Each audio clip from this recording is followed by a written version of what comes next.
The prosperity gospel continues to plague pulpits and churches around the world. So what is the prosperity gospel? Why is it popular? Why is it dangerous? And why is John Piper so opposed to it? Here's how he explained it back in the fall of 2008. So why do I feel so strongly about the so-called prosperity gospel?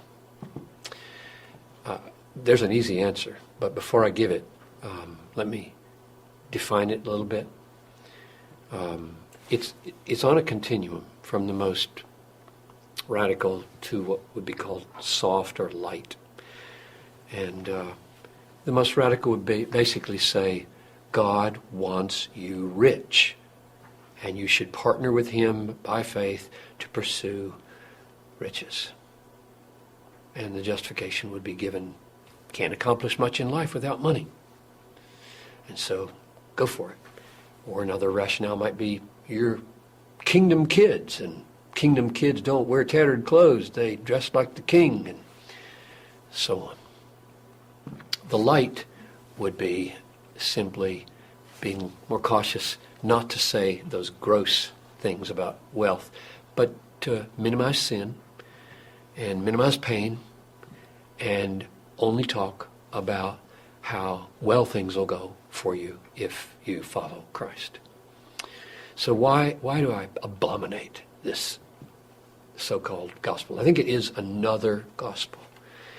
And the first reason would be simply to go straight to the Bible and see what Paul says about those who want to be rich. I mean, it's just, he says, this is 1 Timothy 6:6. Now there's great gain in godliness with contentment. In other words, without craving for stuff. For we brought nothing into the world, and we cannot take anything out of the world. If we have food and clothing, with these we'll be content. It's just amazing. But those who desire to be rich, now here's the key text. This is verse 9.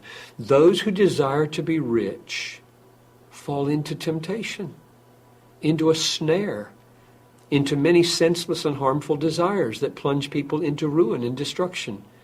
For the love of money is the root of all kinds of evils. It is through this craving, that is, this craving to be rich, that some have wandered away from the faith and pierced themselves with many pangs.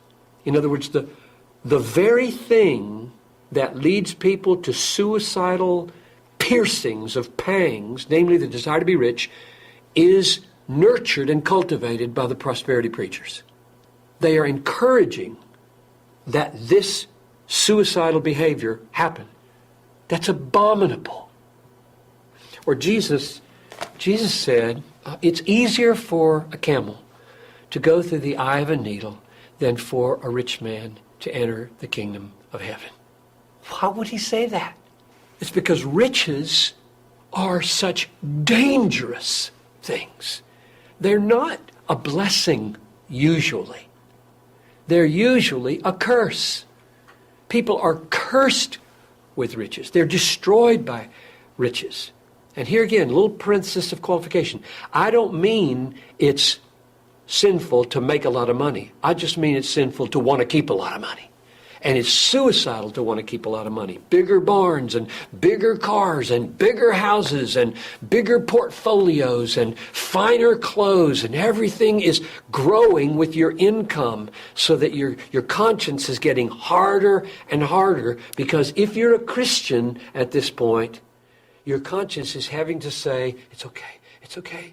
This is okay. This is the Calvary Road. This is what it means to deny yourself. This is what it means to follow Jesus. This is what it means to die every day. This is what it means to have my treasure in heaven. And it doesn't. It won't work. So your conscience has to be lacerated in order to keep from killing yourself. And so Jesus says it's hard for a rich man to get into the kingdom of heaven. Paul says those who desire to be rich fall into temptation and pierce themselves with many pangs. And along comes a prosperity preacher who says, yes, the Lord really wants you to be rich. We should pursue riches. Following Jesus is the pathway to riches. Riches are the sign of God's blessing. I'd just say those are in mutual contradiction for each other, and therefore this is deadly Here's another reason I'm really upset about this. These prosperity preachers don't just talk to Americans who are already fairly well off and try to help them, become a little more rich. They get on their jets, their personal jets, and they fly to Africa or the Philippines. And they land and they gather a stadium full of 100,000 desperately poor people and tell them if they'll believe in Jesus, they'll get rich and all their needs will be met and their wives don't have miscarriages anymore, blah, blah, blah. Then they get in their jet with their pockets full and go home. That's wicked. Because the Bible is so filled with teachings that in this life, this is a momentary affliction here. This light momentary affliction is working for us an eternal weight of glory beyond all comparison. What's Paul referring to there? He's referring to a lifetime. Light and momentary corresponds to the weight of eternal glory in heaven. He means when you come to Christ, you come and die, and you can count on it. Through many tribulations, we must enter the kingdom of heaven. Normal Christianity is pain. Sorrowful, yet always rejoicing, is the pattern. Prosperity preachers do not prepare new converts in third world countries to endure the realities of what it will cost them to be a Christian. Here's another reason. There are 1,568 or so, as we talk, people groups in the world out of 13,000 that don't even have missionaries engaging them, and therefore everybody in them is without hope. Most of those 1,500 people groups are in very dangerous places, meaning if you go there, your kids might either get disease and die, or your wife might be captured and raped, or your family might be butchered and killed. Who's going to go? We have to go. Jesus said, make disciples of every people group, not just the easy ones, not just the comfortable ones. Who's going to go? The product of prosperity preachers? I don't think so. The people that are going to go are the people that have been taught that to follow Christ is to suffer, and it's brief. It's only 80 years. And then comes heaven. I just read this morning with Noel and Talitha, first paragraphs of Revelation 21. And I saw a new heaven and a new earth. For the former heaven and the former earth had passed away, and the sea was no more. And I saw the new Jerusalem coming down like a bride prepared for her husband. And he will dwell with us, and we will be his people, and he will be our God. And then every tear will be wiped away, and every pain will be gone. For the former things have passed away. That's common. One of the essential biblical problems with the prosperity gospel is an over-realized eschatology. Meaning the things that are promised gloriously for us. We're all going to be rich. We're going to own the world. We're going to judge angels.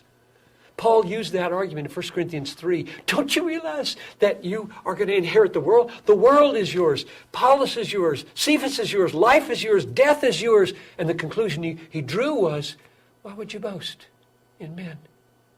In other words, why wouldn't you take that as a means of enabling you to suffer and be lowly and kind and servant-like and walk on this Calvary road and take the pain of being a Christian?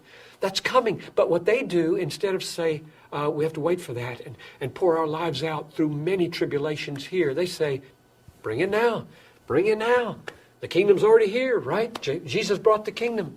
And it's the overlap of these two ages they don't understand. The new age is a beautiful age. And there are healings that happen in this world. I don't deny that. I just deny very vehemently everybody's going to be healed. You let these prosperity preachers with their healing talk and their word of faith talk go to the 4th floor of Augustana Home, or go to the emergency rooms or to the intensive care rooms of hospitals. Go there and preach your gospel. No, they don't. They wear their nice clothes, stand up with the lights, money strewn all over the thing, with people out here who desperately want somebody to tell them how to get rich, and there they make a lot of money that way. They don't go to the places where it's impossible to deal with reality unless you've got a theology of suffering. And so for all those reasons and more, it's a tragic thing that one of our greatest exports of America is the prosperity gospel. People are being destroyed by it. Christians are being weakened by it. God is being dishonored by it, and souls are perishing because of it. And a lot of guys are getting rich on it.